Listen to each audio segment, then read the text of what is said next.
What's up, kings and queens? It's your boy Dan from Daft Previews. I got 3 picks which I put down that I'm going to take you through today. If that sounds interesting, let's go. Sub to the channel cause your boy's getting busy. Coming to you live from the west side of Sydney. We've got the free picks and the juice on the daily. It's all free, you don't even have to pay me. Before we jump into the picks, we do have to recap the day that was. I went 3-0. We swept the day on the videos I posted on YouTube. I said if we made profit on the YouTube videos and VIP made profit, I would keep my beard. And unfortunately, lost 2.37 units yesterday in VIP. The beard is now gone. Given I swept on the YouTube video, I kept a small portion of my mustache for a little bit of luck. But this is me. This is what you're going to see every single night until I grow that damn thing back. But let's recap the day. It was a sweep on the YouTube videos. It was pretty good in VIP for straight picks. Straight picks were fantastic. 5-1 on all the straight picks, which is great. 2 spread bets as well. But on the value side of things, the value plays weren't very valuable. Got very close on a lot of them, but I've said it many times, close doesn't pay the bills, but that's the nature of the business. At the end of the day, if the straight picks are hitting, it means I'm on the right track. So I still take a lot of confidence out of that. The only loser on the day took Keldon Johnson over 18.5 points, rebounds, and assists. Saw the minutes, had a decent shot percentage, but the Spurs had 7 different players scoring double figures. That was an average read. I didn't hate the bet, but at the same time, I predicted it to have a total of 236, and they went well under that. So that sucked. But let's get into these winners. Cleveland covered the spread. New Orleans to cover the spread. Jason Tatum over his rebounds and assists. He almost got that at halftime. Kelly Olynyk over 8.5 rebounds and assists. He almost got that at halftime. Brook Lopez over 10.5 points. We had a third quarter cash. And I also had a Kelly Olynyk value play as well, plus 325. So not the worst today, but take some confidence out of the straight picks banging. I've only got 3 more for now. I'll take you through 2 leans as well, but I am waiting on a lot of things in terms of lineups to be confirmed. So not emptying the tank just yet. Now, if that sounds interesting, let's go. So jumping into Props Madness, you know it. It's the best tool you're going to find if you like betting on NBA player props. It's the reason why everybody's using it. I encourage you to check it out. 7-day free trial, plus you'll get a 25% discount when you use the code DAFT when you sign up. I've got a link for Props Madness in the video description below. Now, in terms of my 3 picks, what are we looking at? The first one, let's head to the 76ers versus the New York Knicks game. The pick that I'm taking here is Miles McBride, and I do like his points, rebounds, and assists in this one. Now, if you just looked at his PRA and you looked at the last 27 games, you'd be probably confused as to why I'm betting on this. But using Props Madness, you can actually break this down, and then we find a pretty good bet, in my opinion. Now, Miles McBride, he's projected to play 25 minutes. 25 minutes. So what I did, I looked at games where he's playing 22 to 27, and when he sees 22 to 27 minutes, he's over this line in 14 out of 19 games, averaging 15.8 points, rebounds, and assists. Now, he's played the 76ers twice as well. In those games, 20 and 19 points, rebounds, and assists, and he did it only playing 24 minutes per game. So what he played against the 76ers last time is what I expect him to play today. He's chewed them up in this type of matchup, and I'm hoping he does it. Another reason why I like this bet for Miles McBride, he's had 2 pretty difficult games in tough matchups. Cleveland Cavaliers, they got blown out by 37. He only finishes with 8 PRA. And then the Boston Celtics, they lose by 13. He finishes with only 6 PRO. Now, he's up against the 76ers, who are trending the complete opposite direction to Cleveland and Boston. The Sixers are pretty much finished now. I can only see them getting worse. So it's a really soft matchup and a great one here for Miles McBride. Now, over the last 10 games, the 76ers, they do allow the second highest frequency of catch and shoot attempts. Miles McBride, 37% of his shots all come from catch and shoot situations. I also like that 10 out of the last 15 similar types of players, they've covered their points line against the Philadelphia 76ers. 37%, not a hit rate, but they perform 37% higher than their closing line whenever they play the 76ers. So that checks out. Also, the spread in this game, we're looking at a 10-point spread. And what I did here is I looked at games where the Knicks win by at least 10 points. Check this out. Miles McBride over this line in 14 out of 18 games when the Knicks win by more than 10 points, averaging 17.1 PRA. And part of the reason for that is if the Knicks start to pull away and they want to give Jalen Brunson a rest, they're just going to continue to run Miles McBride. So I'm not saying he's blowout proof, but even if the blowout was to happen, Miles McBride is still going to see his minutes. So I do like him to go over his PRA. If you can't catch the PRA, the obvious pivot is there just for the points. But the hit rate is better on the PRA because he's had some decent rebounding and assist games. But up against Philly, I think the points should be good enough as well if you can't get the PRA. The next pick I'm going to take you through is in this Atlanta Hawks versus the Miami Heat game. So bit of a rematch. These crap teams just duked it out a couple of days ago, and it was one of the worst games I've ever seen. And in that last game, I took Trey Young over his points prop, and I was looking for a miracle, if I'm being honest with you. He sucked. He only had 11 points in that game, 0 from 7 from deep, only 14 attempts. It was awful. I knew from the jump that I wasn't going to hit. But what are we doing today? I'm taking Trey Young under 26.5 points. His line was at 28.5 last time when they played. It's now down to 26.5, and I'm still taking the under here. Now, why am I taking the under? Pretty much the Miami Heat matchup is not for him. He scored 11 points in both games against Miami. In the first game, he had Haywood Highsmith all over him, and he struggled with the pressure, blitzing in the pick and roll. And in the most recent game, Haywood Highsmith didn't even see the floor, but Davion Mitchell, an excellent point of attack defender, he was all over Trey Young. He was wearing him like a shirt. Plus, they blitzed in the pick and roll. They were pretty much forcing the ball out of Trey Young's hands over and over again. Looked into the numbers here. Davion Mitchell, when he versus Trey Young is under this points line in 6 out of his last 7 games. And in a lot of those games, Davion Mitchell barely saw any minutes. Now Davion Mitchell should see about 25 minutes in this game. He's going to be all over him. The matchup's difficult. Like I said, the Heat will continue to blitz them. The Heat did lose this last game against Atlanta, but it had nothing to do with how they defended Trey Young. They did a great job defending him. Their problem is their offense. So defensively, I don't think they changed a thing. The scheme definitely works. And I think Trey Young struggles to score some points today. Also, Atlanta, given they won the last game, in this game, the Miami Heat, 2.5-point favorites. I think the Heat cover the spread today, get a nice little bounce back spot here against Atlanta. And if it's going to be difficult for Atlanta to win this game, I think it's going to be extremely difficult for Trey Young to score some points. So that's another reason why I like his under. So under 26.5 for Trey Young. And then my last play, we're heading to the Sacramento Kings versus the Utah Jazz. And I'm taking a bet on DeMar DeRozan today, and I'm taking him for over 3.5 assists. Now, he's projected to play 36 minutes in this game. One thing I love about this is since Zach LaVine's come to town, DeRozan over this line in 5 out of 8 games, averaging 4.5 assists per game. If you look at the unders here, since Zach LaVine joined, 2 assists against Orlando. Awful matchup, plus that was a bit of a blowout. And then against Dallas, they won that game by 1 point. He only had 4 potential assists in that one. And in terms of matchup, wasn't the best matchup, wasn't the worst either. Dallas are mid. And then the Charlotte Hornets. That was a 42 blowout by the Sacramento Kings. DeMar DeRozan only saw 4 potential assists there. The spread in this game is 9 points, though. So there is a bit of a blowout risk, if you ask me. But head-to-head form, looking great against Utah. 2 games against Utah this season, averaging 6 assists per game.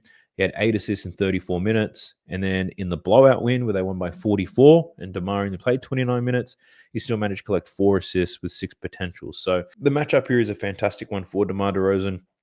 The Utah Jazz do allow the 3rd most assists in the league. If we break down his assist profile here, you can see that DeMar DeRozan gets 32% of his assists above the break, and the Utah Jazz just happen to allow the most assists in the league above the break. I can see them doubling DeMar DeRozan in mismatches, and he's good enough to find some open shooters to get some buckets. So liking DeMar DeRozan to get 4 assists. Now, I will say if this line does move to 4.5, I doubt that it does, but if it does by any chance move to 4.5, I wouldn't play it there. 3.5 is the only number that I would take, all the way up until like minus 140 if you're desperate and you need to get a bet down. But I do like DeMar DeRozan to cover his assist prop today. It's as simple as that. Now, I'm pumping the brakes real quick to ask you to like the video, subscribe to the channel because your boy's getting busy. I just want to say thank you for all the support, all the messages, all the emails. You guys are great. The community that we have here on YouTube is unmatched. There is no sports betting community as lit as this one. So I just wanted to say thank you for that. Drop me a comment down below. Help push this video out to more people.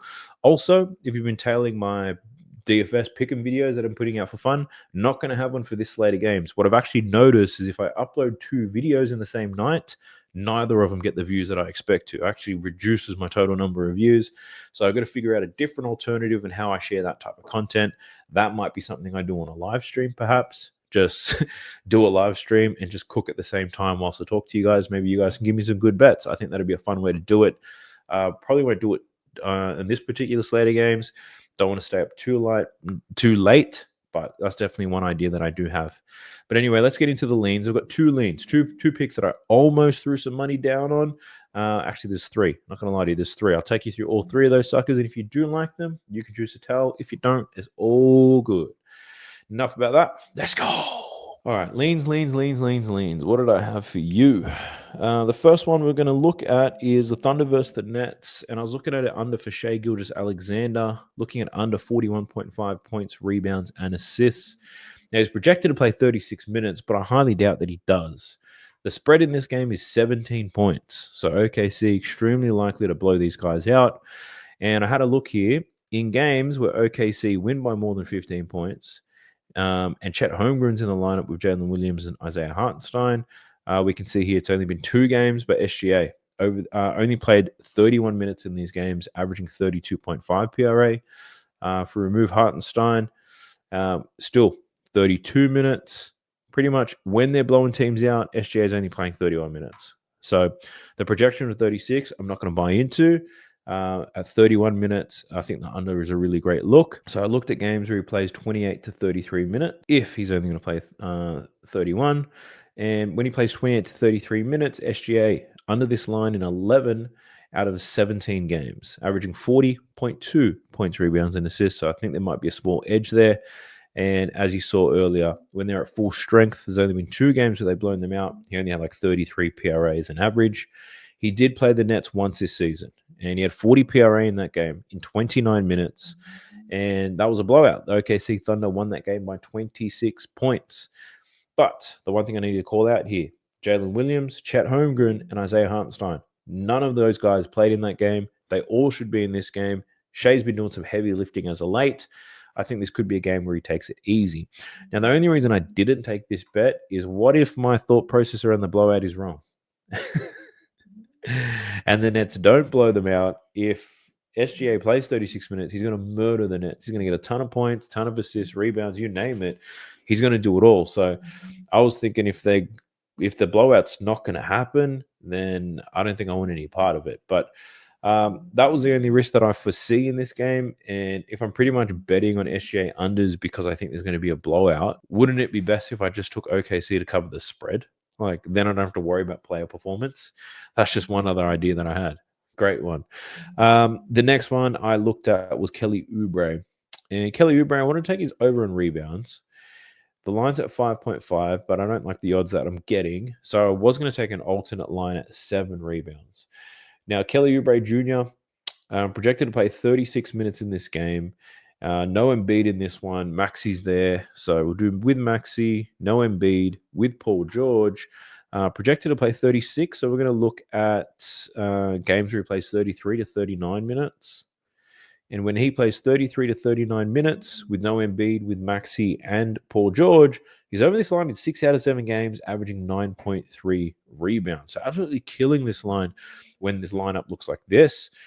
He did have 10 rebounds against New York as well, the last time they played. 6 rebounds the game prior, but only played 29 minutes. The 10 rebound game, that was a game where Joel Embiid didn't play. This game did go to overtime, so he saw a lot more minutes. But the one thing to call out is he didn't even get a rebound in overtime anyway. So not overly concerned with that. In terms of matchup, he'll spend a little bit of time with Brunson, sometimes on OG, sometimes on Mikal Bridges. And I think he'll be on the court long enough to see the rebound opportunities. The reason why I didn't take this bet, though, is that the Philadelphia 76ers suck total ass right now. And if there's a blowout, and if the blowout occurs early, then Oubre is not going to see his minutes. He's not going to see his opportunities, and I'm going to be upset by it. But I think I'll probably run a value play on Kelly Oubre. I'm not willing to risk a whole unit on a Kelly Oubre prop, knowing that there's a chance that there could be a blowout here. So that's the only reason I didn't play that. And the last lean that I have for you, I've got no notes on this one. It was a mental lean. It was for Keldon Johnson, over 11.5 points. I did bet on Keldon Johnson today. He was the only bet that I lost in terms of straight picks. In a back-to-back spot for the Spurs, and I think the Spurs run their bench a little bit more. They played their starters a lot of minutes today, so someone like Keldon Johnson could see an increase in his minutes. Also, his numbers without Wemby are fantastic. Take a look at this. Without Wembanyama over this line in 8 out of 10 games, averaging 17.5 points. It's part of the reason why I bet on him against the New Orleans Pelicans, but he only finished with 11. He should see about 25 to 30 minutes. He should get the opportunity. He's somewhat efficient when he scores. And up against Houston, where the matchup is difficult for most of their players, someone like Keldon Johnson could be a real spark plug off the bench. The spread in this game is 9.5 points, so this does carry a little bit of a blowout risk as well. The Spurs pretty much in tank mode for the rest of this season. So, yeah, that's the only reason I haven't bet it yet for Keldon Johnson, but it does make a bit of sense. I'm going to sleep on it. Might wake up in the morning and decide which one of these three leans I am going to bet on. Do I run value plays on them only? All that stuff I'm not too sure about, but that's the research. That's the insights that I've got for you for now. I do hope you guys appreciated the video. I apologize about my appearance. I know I look like a Kmart version of The Rock. I look like a thumb. I get all that. My daughter told me that I look like, not Mr. Potato Head. What did she call me? Damn, I can't even remember what it was, but she said something about my appearance, and she does not like it. But look, it is what it is. I put my money where my mouth is. I said if we did make profit in both VIP and on YouTube, I was going to shave that stuff off. So here it is. The last time I shaved my shit off, we performed extremely well in terms of betting, and hopefully it happens again. But I do wish you guys the best of luck. Hope you green out on your picks, and I hope I green out on them too. But I'll catch you guys in the next one. Peace. Sub to the channel cause your boy's getting busy. Coming to you live from the west side of Sydney. We've got the free picks and the juice on the daily. It's all free, you don't even have to pay me.